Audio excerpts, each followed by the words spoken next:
তোমরা কি জানো আজ আমার জন্মতিথি, তবে এই বছর আমি সেটা পালন করছি না। বিলক্ষণ মহারাজ, এই কৃষ্ণপক্ষে আপনি জন্মেছিলেন, আর এই তিথিতে জন্ম নিলে সে রাজা হবেই। বিধাতাও এর খণ্ডন করতে পারবে না। সাধু সাধু। কিন্তু মহারাজ, আপনি এই বছর জন্মতিথি পালন করছেন না কেন? এর কি কোনো বিশেষ কারণ আছে?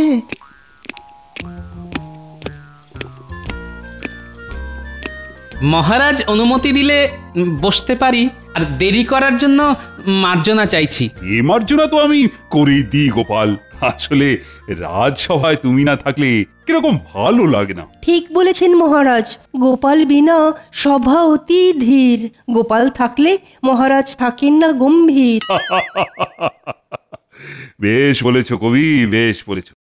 তবে জ্ঞানী, তোমার কথার উত্তরে বলি, রাজকোষের অবস্থা ভালো নয়। তুমি জানো, মানে যদিও তোমার জানার কথা নয়, আমি শুধু আমার জন্মতিথি উপলক্ষ পালন না করে খরচের কিছু ওই সাশ্রয় করেছি মাত্র, আর সেটাও আমার রাজ্যের প্রজাদের কথাই ভেবে। রাজকোষের কথা আমাদের কারোরই জানার কথা নয় মহারাজ, সেটা তো একমাত্র খাজাঞ্চি বলতে পারেন। কিন্তু খাজাঞ্চি অসুস্থ জানিয়েছে, তাই সে আসতে পারবে না।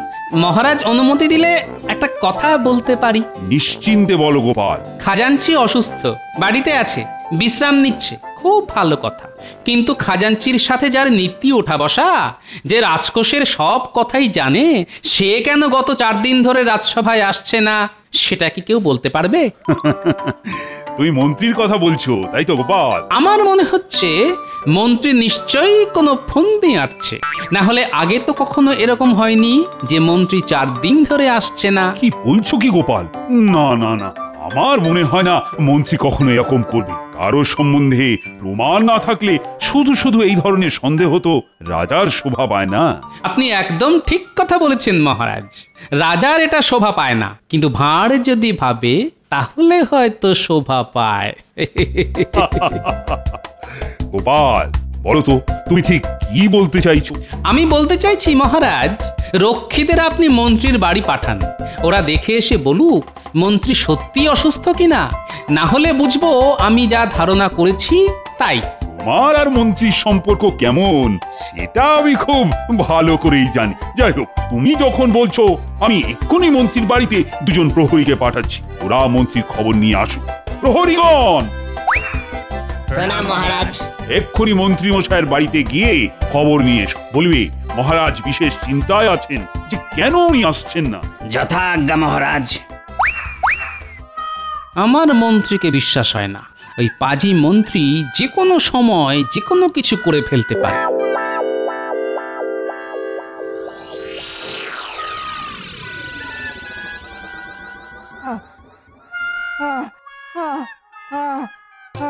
ওরে বাবারে, ওরে ওরে বাবারে, কি যন্ত্রণা! ও মা গো, ও গেলাম রে। কবে যে এই যন্ত্রণা শেষ হবে কে জানে। ও প্রণাম নেবেন মন্ত্রী মশাই, মহারাজ আমাদেরকে পাঠিয়েছেন আপনাকে দেখতে আসার জন্য। সে আমি বুঝতে পেরেছি। কদিন রাজসভায় যেতে পারিনি যে। ওরে বাবারে। মন্ত্রী মশাই, আপনার ঠিক কি হয়েছে? মানে মহারাজকে আপনার অবস্থাটা বলতে হবে, সেই কারণেই আমরা জানতে চাইছি। ফোঁড়া হয়েছে রে, ফোঁড়া, ভীষণ কষ্ট পাচ্ছি। আগে সেটা বুঝতে পারছি, কিন্তু আপনি উপরে শুয়ে আছেন কেন যদি বলেন? সোজা হয়ে শুতে পারছি না তাই। কিন্তু মন্ত্রী মশাই, আপনি সোজা হয়ে কেন শুতে পারছেন না? তোমরা দুজনেই আস্ত উজবুক, সেটা আমি জানি। তাও বলছি, আমি ফোঁড়ার যন্ত্রণায় উপর হয়ে শুয়ে আছি। এখনো বুঝতে পারলাম না মন্ত্রী মশাই, ফোঁড়া আপনার ঠিক কোথায় হয়েছে? হতভাগা, সব জানতে হবে। আগে মহারাজের তো সেরকমই নির্দেশ। মহারাজকে গিয়ে বল আমার ফোঁড়ার যন্ত্রণা কমে গেলেই আমি রাজসভায় যাব। আশা করি 2-1 দিনের মধ্যেই। কিন্তু ফোঁড়া আপনার কোথায় হয়েছে সেটা বললেন না তো। ওরে হতভাগা, তোদের অত জেনে কি কাজ? বুঝতে পারছিস না? উপর হয়ে শুয়ে আছি যখন, কোথায় আমার ফোঁড়া হয়েছে? ওরে হতভাগা, মহারাজকে গিয়ে বল ফোঁড়া হয়েছে আমার, পশ্চাৎ দেশে। আমি ভালো করে সোজা হয়ে শুতে পর্যন্ত পারছি না। ওরে বাবারে, ওরে বাবারে, কি যন্ত্রণা। যা শিগগি যা। যথা আজ্ঞা মন্ত্রীমশাই। মহারাজ, আমরা দুজন মন্ত্রীমশাইয়ের বাড়ি গিয়েছিলাম, গিয়ে দেখি মন্ত্রীমশাই উপর হয়ে শুয়ে আছেন। হ্যাঁ, মন্ত্রী উল্টে পড়ে শুয়ে আছে, এ তো ঘোর অনর্থ। যে রাজ্যের মন্ত্রী উল্টো হয়ে শুয়ে থাকে সে রাজ্যের তো অমঙ্গল। যাই হোক, প্রহরী বলো বলো। মন্ত্রী মশাই যন্ত্রণায় কাতরাচ্ছিলেন। হ্যাঁ, মন্ত্রীর যন্ত্রণা? মন্ত্রীর কাছ তো মন্ত্রণা, তবে তার কিসের যন্ত্রণা? আগে মন্ত্রীর বিস্ফোরা হয়েছে, কিন্তু সেই যন্ত্রণায় মন্ত্রীমশাই খুবই অসহায়ের মতো শুয়ে আছেন। বিস্ফোরা?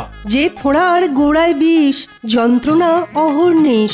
কিন্তু মন্ত্রী উল্টো হয়ে শুয়েছিল কেন? আগে সেই কথা জিজ্ঞেস করাতে মন্ত্রী মশাই রেগে গেলেন। রেগে গেলেন?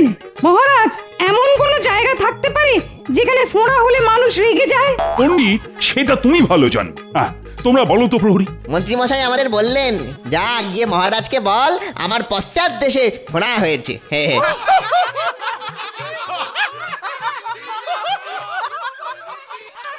ঠিক আছে প্রহরী, ঠিক আছে, তোমরা এখন আসতে পারো। যথা আজ্ঞা মহারাজ।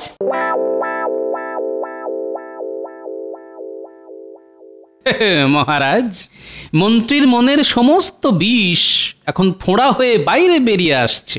গোপাল, এখন এসব কথা বলার সময় নয়। আমাদের এক্ষুনি সবার মন্ত্রীকে দেখতে যাওয়া দরকার। রাজবৈদ্য এখন বিদেশে, তাহলে মন্ত্রীর চিকিৎসা কে করবে? আগে দেখি মন্ত্রীর কি অবস্থা, তারপর বৈদ্যর ব্যাপারে ভাবা যাবে। এখন চলো চলো তো সবাই।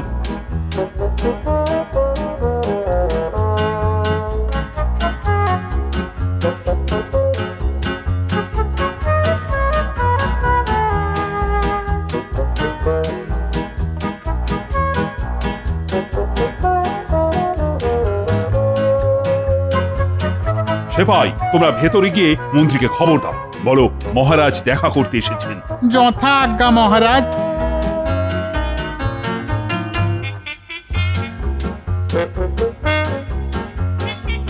আপনারা মার্জনা করবেন, কিন্তু মহারাজের নির্দেশে আমরা এসেছি। বাইরে মহারাজ অপেক্ষা করতেন, তিনি মন্ত্রী মশাইকে তো দেখতে এসেছেন। তাই আমি এক্ষুনি মহারাজকে অভ্যর্থনা করে ভেতরে নিয়ে আসছি। না গিন্নি, তোমাকে যেতে হবে না, মহারাজ নিজে এসেছেন আমাকে দেখতে। আমি নিজেই যাচ্ছি তাকে নিয়ে আসতে। কিন্তু তুমি কি পারবে? হ্যাঁ হ্যাঁ, নিশ্চয়ই পারবো। সেপাইরা, তোমরা গিয়ে মহারাজকে বলো আমি এক্ষুনি আসছি। গিন্নি, আমাকে আলগা করে একটু একটু সোজা করে দাও তো, সোজা করে দাও দেখি। বাবারে, কি যন্ত্রণা, কি যন্ত্রণা। একভাবে শুয়েছিলাম তাতে এরকম, কিন্তু এখন দাঁড়াতে ঘোড়ার ব্যথার সাথে পা দুটো ঝিমঝিম করছে। থাক তাহলে, তোমাকে যেতে হবে না, ওদিকে মহারাজ অপেক্ষা করছেন।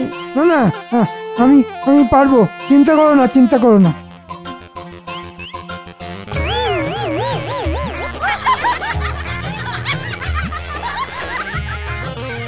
আমার কি সৌভাগ্য, ওরে বাবা। মহারাজ স্বয়ং আমার বাড়িতে পায়ের ধুলো দিয়েছেন। আসুন মহারাজ, আসুন আসুন মহারাজ। সে না হয় ঠিক আছে, কিন্তু তোমার এ কি অবস্থা? আহা, মন্ত্রী মশাই, আপনাকে দেখে বড় দুঃখ হচ্ছে, কিন্তু আমি দেখছি ফোঁড়ার কল্যাণে আপনি বেশ নাচতেও শিখে গেছেন। হায়, এটা আমি বুঝেছি স্পষ্ট। মন্ত্রী মশাইয়ের আজ বড় কষ্ট। ঠিক আছে ঠিক আছে, কিন্তু এখন বেশি কথা না বলাই ভালো। সত্যি মন্ত্রী, তোমাকে দেখে না আমার কষ্টই হচ্ছে, কিন্তু সমস্যা হলো রাজবৈদ্য তো এখন রাজ্যের বাইরে। হ্যাঁ, তিনি থাকলে কোনো সমস্যা ছিল না। রাজ্যতে কি বলতে পারবেন আমায় আর কতদিন এই যন্ত্রণা বয়ে বেড়াতে হবে? ফোঁড়ার যন্ত্রণা কবে কমবে তো আর গণনা করে বলা যায় না, তবে গণনায় দেখেছি আপনার শনি খারাপ। আজই তো শনিবার, বিষে বিষে বিষক্ষয় করতে হবে। ও গোপাল, তুই এক্ষুনি হাকিমকে খবর দাও, হাকিম এসে মন্ত্রীর ফোঁড়াটা কেটে দেবে। হ্যাঁ, ওরে বাবা রে, মরে যাব রে, মরে যাব। এছাড়া আর তো কোনো উপায় নেই যে মন্ত্রী।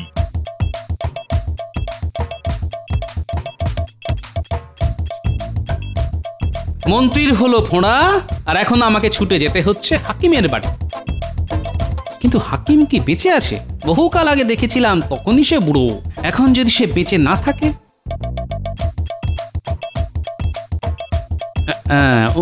ওটাই মনে হচ্ছে হাকিমের বাড়ি। হাকিম সাহেব, হাকিম সাহেব বাড়ি আছেন? বলি, ও হাকিম সাহেব, বেঁচে আছেন? কে? কেমন আছেন হাকিম সাহেব? কে তুমি? চিনতে পারলাম না তো। আমি গোপাল, গোপাল ভাঁড়, মহারাজের বেতনকারা ভাঁড়। গোশাল? গোশালা যেতে চাও, এখানে এসেছো কেন বাপু? সর্বনাশ, এই যে দেখছি কানে কিছুই শোনে না। ফোঁড়া কাটতে হবে। কি কি গোড়াতে? কি গোড়াতে কি হবে? ফোঁড়া, ফোঁড়া কাটতে হবে।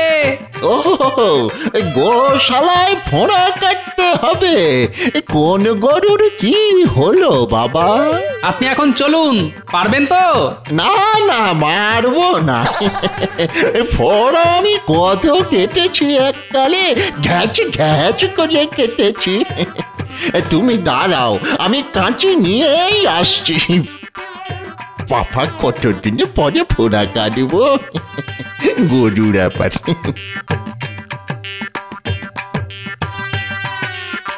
এই কাঁচি দিয়ে সব গরু ঘোড়ার ফোঁড়া কেটে দেওয়া যায়, একেবারে ঘ্যাচ ঘ্যাচ করে।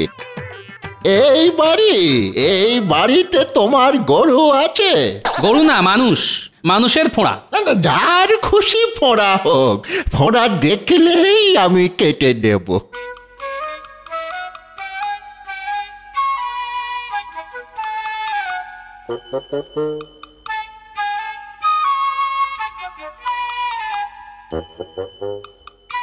ওরে বাবা, এ যে দুটো বিষ ফোঁড়া। আমি একটা আগে কাটি, চিন্তা নেই, কাঁচি দিয়ে কচ কচ করে কেটে দেব। ওরে বাবা রে, ও হাকিম সাহেব, একটু আস্তে করে কাটবেন। হ্যাঁ,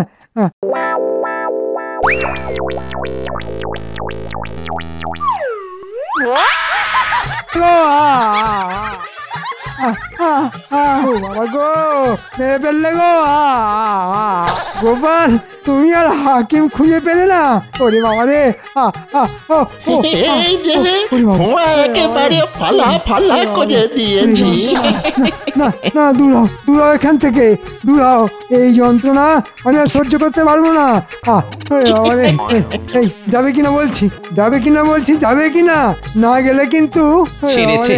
এই যে মনে হচ্ছে হাকিমকে গলা টিপে মেরে দেবে। হাকিম সাহেব, চলুন। মা গো,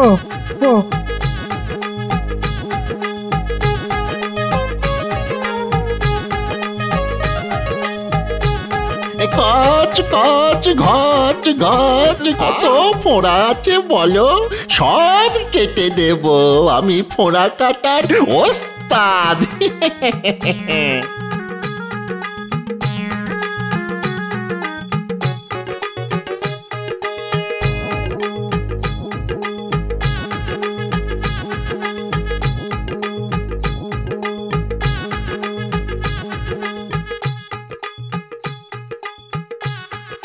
বলি, মন্ত্রী মশাইয়ের স্ত্রীর সঙ্গে দেখা হয়েছিল জানো? তাই নাকি? আমাকে বললো মন্ত্রী মশাই নাকি খুব ভয় পাচ্ছে জানো। ওই তুমি হাকিমকে নিয়ে আবার ওনার আরেকটা ফোঁড়া কাটাতে যাবে। কাটাতে দিলে তো বাবা, একটা কাটতেই ওনার যা চোট।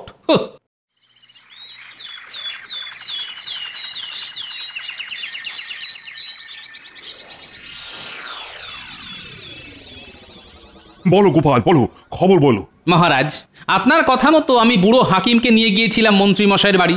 হাকিম একটা ফোঁড়া কেটেও দিয়েছে, কিন্তু আরেকটি ফোঁড়া মন্ত্রী মশাই কাটতে দেয়নি। সে কি? তাহলে উপায়? মন্ত্রী মশাই যেরকম চিৎকার করছিলেন, তাতে মনে হচ্ছিল উনি হাকিমকে মেরেই ফেলবেন। সেনাপতি। আজ্ঞে মহারাজ। এক্ষুনি যাও মন্ত্রীর বাড়ি, দেখে এসো কেমন আছে মন্ত্রী। জি আজ্ঞে মহারাজ।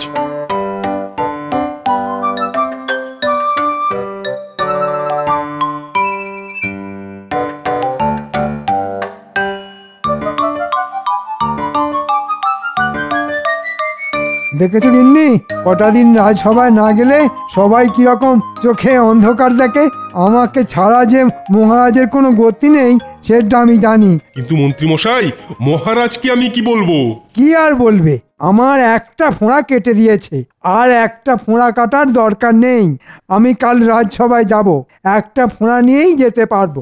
যথা আজ্ঞা মন্ত্রী মশাই, আমি মহারাজকে এক্ষুনি সেই সংবাদই জানাচ্ছি।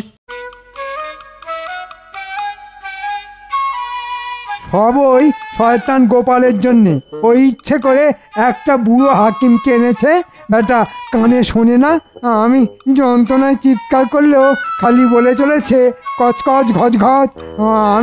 আমি ওই গোপালকে ছাড়বো না। তুমি যাও গিন্নি, বটতলার পাশে দেখবে বটা আর ঘটাকে, ওদের আমার চাই চাই। মন্ত্রী তোমাকে এই কথা বললো সেনাপতি? হ্যাঁ মহারাজ, মন্ত্রীমশাই কষ্ট করে হলেও কাল রাজসভায় আসবেন বলেছেন। বাহ বাহ বাহ, এ তো খুব ভালো খবর। বাহ বাহ বাহ, একটা ফোঁড়া কাটতেই মন্ত্রী অনেক সুস্থ হয়ে গেছে। বাহ বাহ। কিন্তু মহারাজ, আমাদের মন্ত্রীমশাইয়ের জন্য ভালো বসার ব্যবস্থা করতে হবে। রাজসভা চলাকালীন মন্ত্রীমশাই অতক্ষণ দাঁড়িয়ে থাকতে পারবেন না। ঠিক বলেছ গোপাল, ঠিক। এক্ষুনি একটা ভালো বসার জায়গা করতে হবে মন্ত্রীর জন্য। জঙ্গলে যা, বাবলা গাছের কাঁটা তোল আর গোপালের সিংহাসনের গদিতে রেখে দে। গোপালের কথা ভেবেই হাসি পাচ্ছে। না হেসে কাজটা মন দিয়ে কর। কিন্তু মন্ত্রী মশাই, আমরা রাজসভায় ঢুকবো কি করে? দুজনের দুটো কান আমার মুখের সামনে নিয়ে আয়, সব বলবো ফিস ফিস করে। দেওয়ালেরও কান আছে। হ্যাঁ,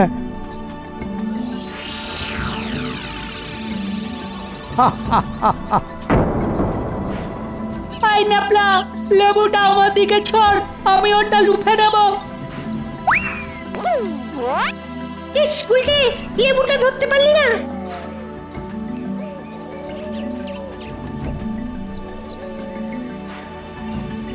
তুই এমন জোরে ছুড়লি, আমি ভালো করে তো দেখতেই পেলাম না। এখন এই জঙ্গলে কোথায় খুঁজবো?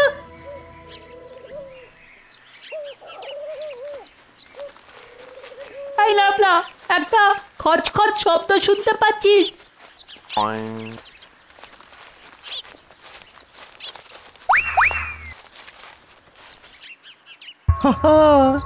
প্রচুর কাঁটা।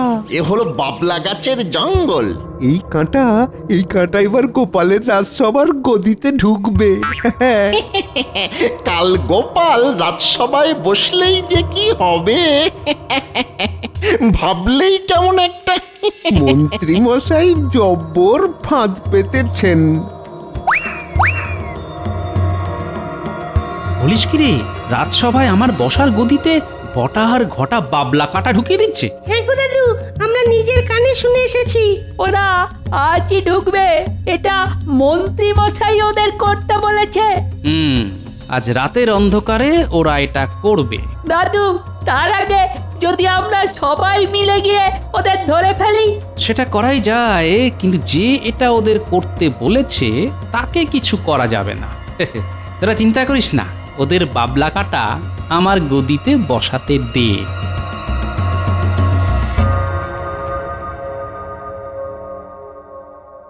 কি প্রহরী, তোমার ছুটি নেই? মন্ত্রী মশাই সুস্থ হয়ে গেছে বলে সবাই কিরকম আনন্দ করছে বাইরে দেখো। ভালো খাবারের ব্যবস্থা আছে। হ্যাঁ, আহা, যেতে তো বড় ইচ্ছে করছে, কিন্তু আমাদের তো পাহারা দেওয়ার কাজ। আরে চিন্তা করছো কেন? এই রাতের বেলা কে আসবে? হ্যাঁ, তার চেয়ে এক কাজ করো, তুমি ওর সাথে যাও আর কিছু খেয়ে নাও। আরে কোনো চিন্তা নেই, কোনো চিন্তা নেই, আমি তো আছি। হ্যাঁ, তোমার জন্য এইটুকু করব না?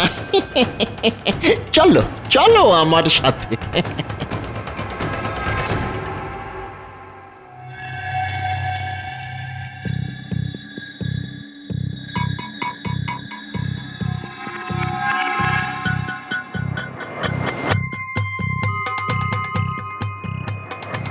বাহ, এই যে মেঘ না চাইতেই জল, দরজাতে প্রহরীও নেই দেখছি। যাক, কাজ সেরে ফেলেছি। হ্যাঁ, এবারে পালাই। বুঝেছি, প্রহরীকে এরা কোনোভাবে হাত করেছে। যাক, আমার সুবিধেই হলো। ঘুঘু দেখেছে। এবার আমি ফাঁদ দেখাবো।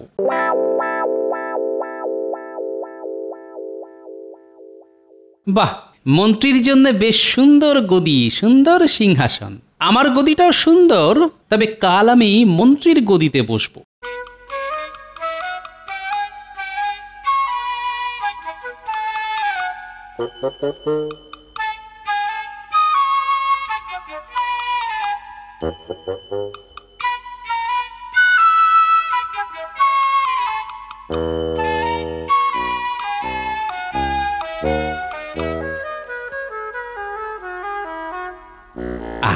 কাজ শেষ।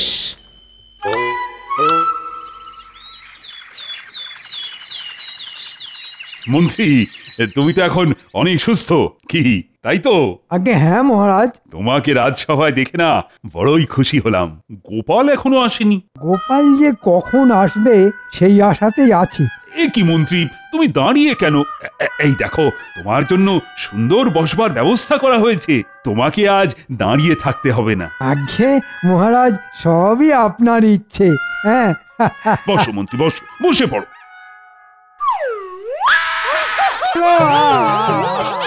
ওরে বাবা রে, আমার কি ফুটলো! ও কি হলো? মহারাজ, মন্ত্রীর জন্য এমন একটি ব্যবস্থা করা হয়েছিল যাতে মন্ত্রীর আরেকটি ফোঁড়াও ফেটে যায়। দেখি দেখি, কি এই যে বাবলা গাছের কাঁটা মনে হচ্ছে। বাবা গো, গেলাম গো। মন্ত্রী এই বাবলা কাঁটা বটার ঘটাকে তুলে আনতে বলেছিল। বটা প্রহরীকে নানা কথা বলে সরিয়ে দেয়, আর সেই সুযোগে বাবলা কাঁটা আমার বসার গদিতে লাগিয়ে দেয় যাতে এই কাঁটা আমার ফোটে। আমি সুযোগ বুঝে আমার আর মন্ত্রীর গদি পাল্টাপাল্টি করে দিয়েছি মাত্র। গোপাল, তোমার বুদ্ধির কাছে সবাই হার মানবে। কি মন্ত্রী, এবার বুঝেছ তো? যাক, এবার তুমি পুরো সুস্থ হবে, আর আর তোমাকে দাঁড়িয়েই থাকতে হবে।